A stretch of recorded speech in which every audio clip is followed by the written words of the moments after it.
Assalamualaikum warahmatullahi wabarakatuh. Kembali lagi bersama saya Firman Ramdhani, psikolog di Mind Institute. Dan masih dari tempat saya praktek di Brawijaya Hospital Duren 3, Jakarta Selatan. Pada video kali ini saya mau membahas mengenai komparasi atau perbandingan.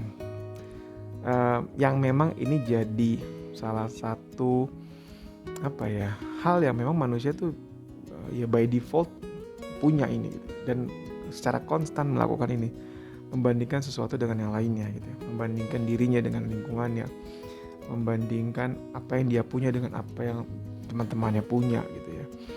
Yang kalau tidak diperhatikan secara seksama itu bisa jadi downfall buat kita, bisa jadi jurang, bisa jadi bumerang buat kita, jadi backfire buat kita gitu ya.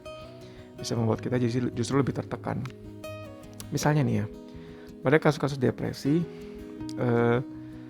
beberapa orang itu membandingkan, atau istilahnya mungkin nggak apple to apple gitu ya, kalau bahasa zaman now.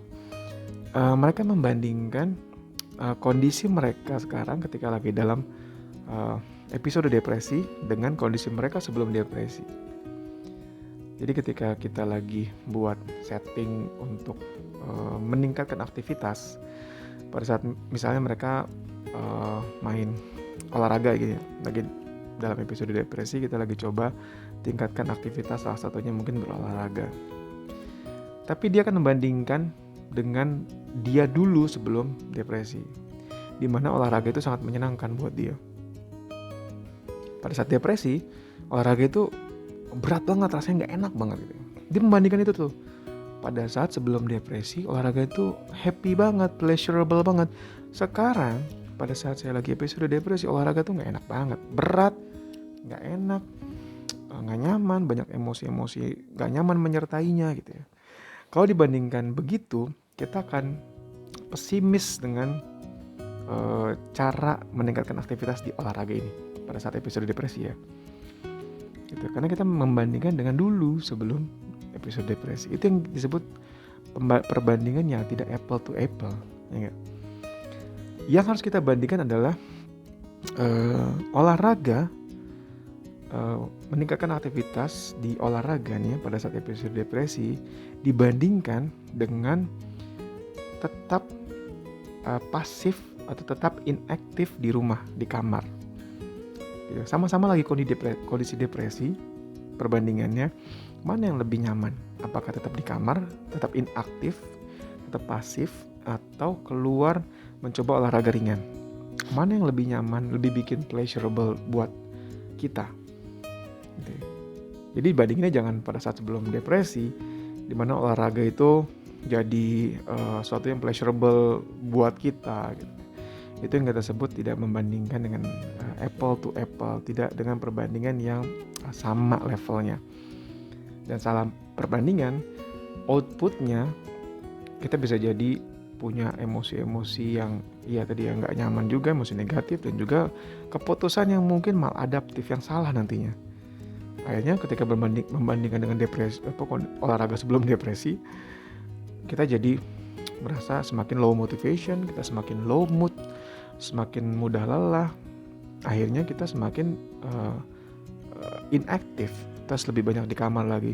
Semakin lebih banyak di kamar, semakin moodnya semakin turun, aktivitas levelnya semakin rendah, semakin gak pengen tuh keluar lagi. Udah, terus aja siklusnya semakin muter di situ aja, dan makin lama makin ke bawah, makin buat kita depresi kita semakin intens. Gitu ya. So perbandingan itu memang sangat natural dilakukan manusia, tapi kita perlu conscious, perlu sadar apakah perbandingan ini tepat, apakah apa yang kita bandingkan ini sesuatu yang pas gitu ya, apple to apple gitu ya. Nah itu yang pertama. Yang kedua, memang secara natural ya kita akan bandingkan diri kita dengan sosial, tadi udah sebut di awal ya, dengan lingkungan kita, dengan peer kita, orang seumuran dengan kita, dengan orang yang sesuku dengan kita, orang yang satu satu pekerjaan, tipe pekerjaan dengan kita, orang yang mungkin satu jenis kelamin gitu ya, orang laki-laki begini gitu ya, dan seterusnya. Nanti kita akan membandingkan dengan lingkungan sosial, dengan orang lain. Yang dulu ini simple, perbandingan ini dulu simple ya. Karena ya kita akan bandingkan dengan orang-orang yang kita bisa lihat dengan mata kepala kita. Karena sebelum zaman sosmed ya, sebelum zaman digital, kita akan ngebandingin kita dengan lingkungan teman-teman kelas kita di sekolah, dengan teman-teman RT RW kita. Kan biasa dulu bermain ya di RT RW gitu ya. So it's lebih simple dengan teman-teman ngaji kita gitu ya. Dan lebih mudah untuk kita melihat bahwa apa yang kita lihat itu punya banyak sisi gitu ya. Misalnya kita mungkin membandingkan diri kita dengan teman kita yang ranking, tapi kita tahu betul dia memang ranking tapi dia punya kelemahan gitu ya. Jadi membuat kita tuh nggak memandang diri kita rendah karena kita nggak dapat ranking. Lebih mudah, ini lebih mudah dalam artian bisa juga kita nggak melakukan ini ya. Lebih mudah buat kita lebih menilai dengan lebih rasional bahwa ya semua orang punya plus minus gitu ya. Nah di zaman sosmed sekarang perbandingan itu jauh lebih complicated, jauh lebih rumit gitu ya. Kita ngebandingin diri kita dengan lingkungan sosial tadi ya, dengan orang lain gitu ya, yang seumuran, yang pekerjaan yang sama, satu jenis kelamin yang sama laki-laki, profesi yang sama dan seterusnya gitu ya.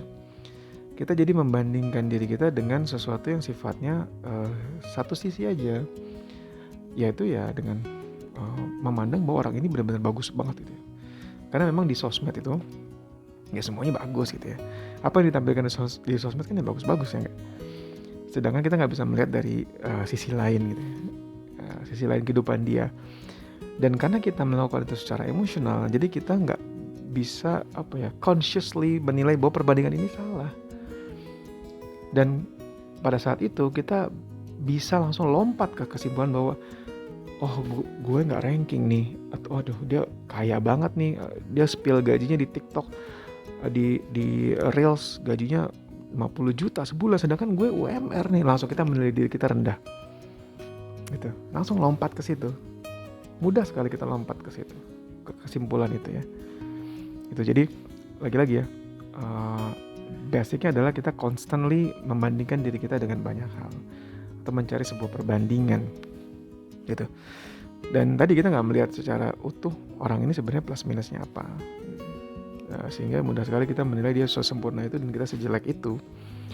Terlebih perbandingan itu jadi lebih complicated karena memang yang kita bandingin bukan cuma orang-orang sekitar kita tadi ya, bisa bandingin sama orang luar negeri gitu, sama orang ini, sama orang itu gitu ya. Mungkin yang memang secara konteks kultur sosial banyak hal yang mungkin berbeda gitu ya.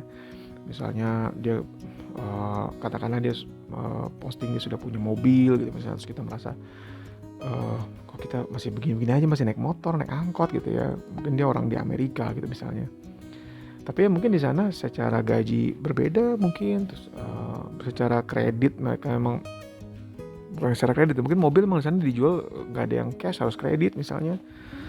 Sedangkan di sini ini orang kita nggak mau kredit, maunya cash gitu ya. Tapi sekali lagi, ketika kita emosional, tidak secara conscious, secara sadar menilai apakah perbandingan itu tepat, kita akan jadi tenggelam dalam emosi-emosi negatif tadi. Mungkin akan mengaktifkan belief negatif tentang diri kita, bahwa kita tuh remah, kita tuh jelek, kita tuh gak ada apa-apanya gitu.